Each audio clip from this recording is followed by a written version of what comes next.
What's up mga idol?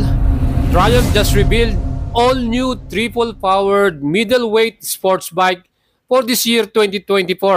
And sigurado magiging exciting ang ating middleweight category pagdating po sa sports bike with new Daytona 660.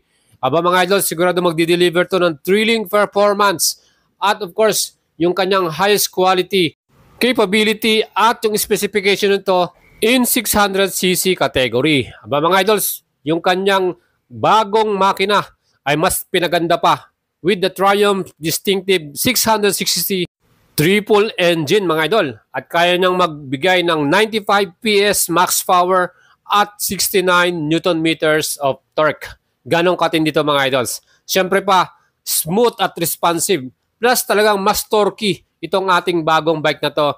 So mas maganda yung kanyang torque at mas malakas compare doon sa ating Trident 660. Well mga idols, meron tong bago din na exhaust. Kaya talagang magbibigay ito ng napakagandang sports soundtrack. Yung kanyang exhaust sound no. Clear na clear yan at very crisp. Talagang super ganda. And for sure mga idols, very eye-catchy ito. Lalo na kung i-rev mo yung inyong exhaust dyan. Well mga idols, ito pong ating Daytona 660.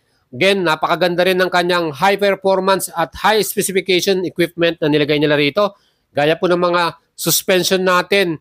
Yan po ay naka-Showa upside down front suspension. 41mm po ang kanyang sukat. At yan po ay SFF BP or Separate Function Fork Big Piston. Ganong kaganda yan. 110mm yung kanyang wheel travel para dito sa ating front shock. And sa ating namang rear, yan naman po ay naka-Showa monoshock din with preload adjustment at 130mm naman ang wheel travel nito.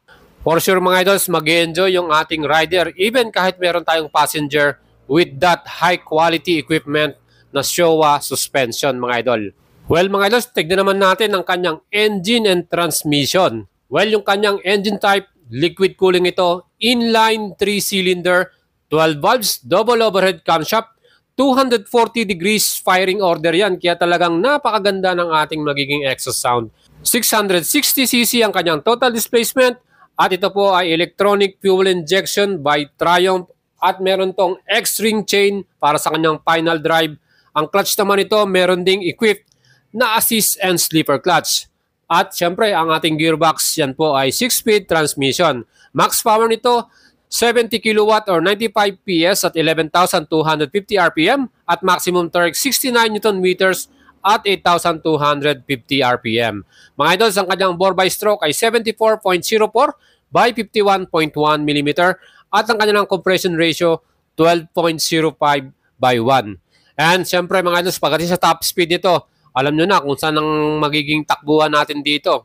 Baka easy lang dito ang 200 km per hour.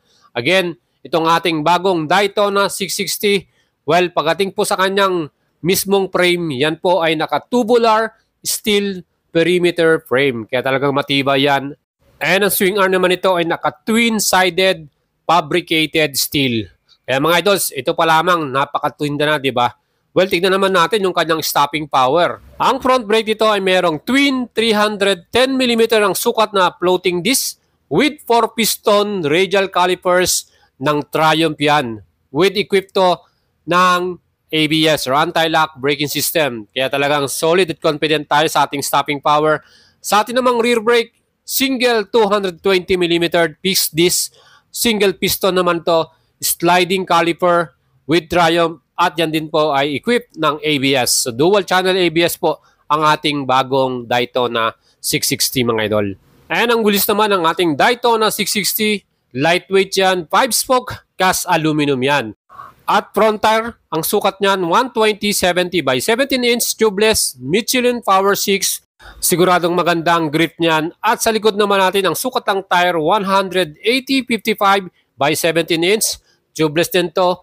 Same Michelin Power 6 ang kanilang ginamit na tire para dito.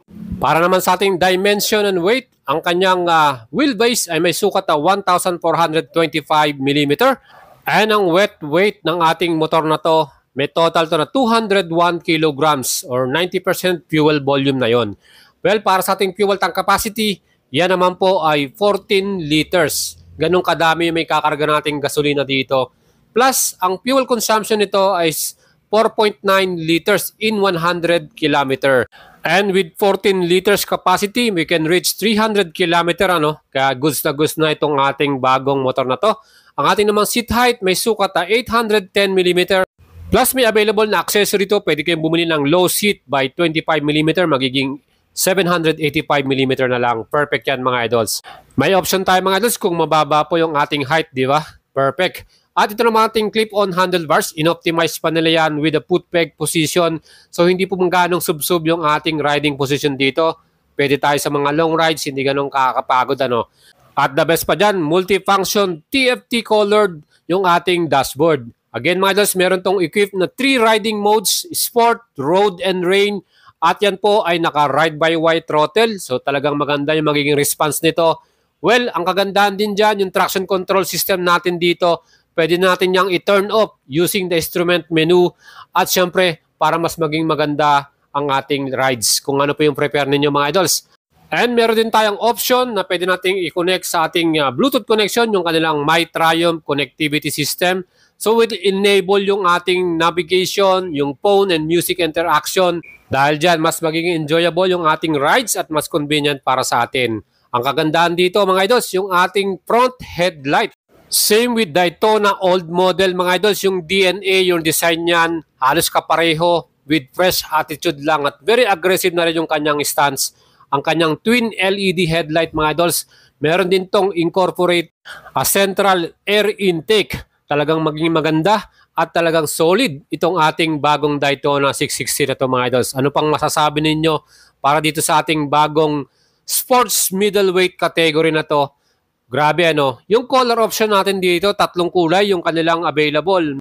At lahat lang yan mga idols ay merong race-inspired graphic na very bold yung kanyang pagkakagawa. 660 yan mga idols Again, ang color na available para both sa ating tatlo na to, unang-una na dyan, itong ating Snowdonia White with Sapphire Black. Ang kanyang presyo, $9,195. Convert natin sa peso, 505,725 pesos. At yung ating pangalawang kulay, Satin Granite with Satin Jet Black. Ang kanyang presyo, $9,320. Ang kanyang namang conversion sa peso, 512,600 pesos. At ang ating last color, yung Carnival Red with Sapphire Black. Same price yan na $9,320. Ang kanyang conversion sa Philippine peso, 512,600 pesos. Kaya mga idols, itong ating new 2024 middleweight sports bike na Daytona 660, meron din pala itong bagong emergency deceleration warning system.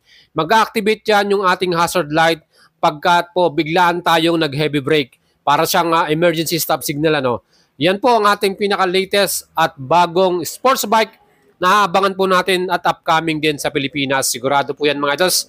Sa presyo na yan na 512,600 pesos, I think medyo tataas pa ng konti yan. Baka pwedeng umabot ng 520 to 530. At sana po ay hindi nataasan niya ng Triumph Motorcycle Philippines. Again, i-update ko kayo dyan pag meron na tayong balita. Kaya mga idols, nasa tamang channel kayo at tamang Facebook page dahil dyan ko po yan i-update kung gusto nyo pong bilhin itong napakapoging bagong Daytona 660 na to. And syempre sa mga counterpart or mga kakompetisyon nito, andyan pa rin ang pinaka-formidable ang Honda CBR 650R. Ngayon po yung kanyang 2023 model, ang price niyan ay 549,000 pesos. Hoping ngayon po ay inline for 650cc. And ito ang ating bagong Daytona 660 na inline 3 lang to. Hopefully, hindi na siya mas mataas pa itong ating Daytona na to. Mas mababang presyo para talagang pwede niyang maipag-compete with Honda motorcycle or Honda big bikes. Well, yung ating Kawasaki Ninja ZX-6R, siyempre 700,000 naman yung presyo nun. Inline 4 din yun. Pero yun po talagang super sports bike yung category nun. And hoping itong ating bagong Daytona 660 maipag-compete dyan sa dalawang model na yan. And mga idols, tumutok lang kayo sa ating YouTube channel at sa ating FB page, Boyet Salabarria. Follow nyo ako dyan sa ating FB page. At syempre, subscribe kayo sa ating channel para sa update itong ating bagong sports bike middleweight category na Triumph Daytona 660. I-update ko kagad kayo dyan pag meron tayong balita kung magkano po yung price niyan at kailan po ang launching dito sa Pilipinas. Ride safe po sa inyo mga idols at shoutout po sa inyong lahat. Ciao!